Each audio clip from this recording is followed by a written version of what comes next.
Hello, ATM! Ooh. Siguro kasi may mga tanong na hindi ko pa nasasagot. So, yung authenticity ng galit ko siguro or irita ko, mas makikita nila in depth. It's really fun and also really challenging. Kasi pag audience, di mo naman alam anong mga isasagot nila. But that also comes with the excitement na di mo alam anong mangyayari. So it might be something good, might be something bad, but I'm along for the ride. Kasi sanay ako sa opinion ng tao masakit man o maganda.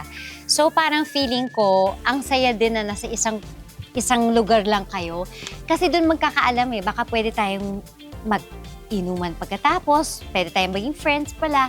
Diba? So parang ang saya lang. Wala naman siguro kayo na-expect kasi iba-iba. Iba-iba naman yung mga kausap natin, iba-iba sila ng mga background at yun yung exciting na makita na iba't iba ang mga opinion ng mga tao. Hindi ko alam. Kasi medyo iba rin yung pag-iisip ko Unique. Pero, very unique ako. Pero, yun yung maganda kasi, kahit bata pa ako, di ba, I'm willing to learn. I'm willing to understand and educate myself.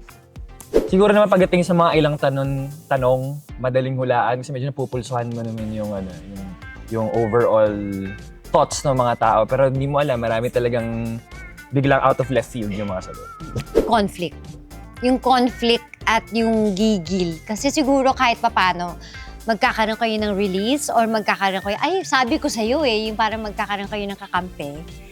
So siguro yun yung satisfaction na yun.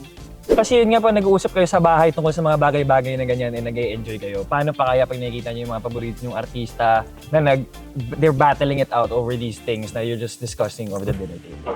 And may chance pa kayong manalo kahit nagbabardagulan lang kayo. The people have spoken? Starting June 6, 6:15 p.m.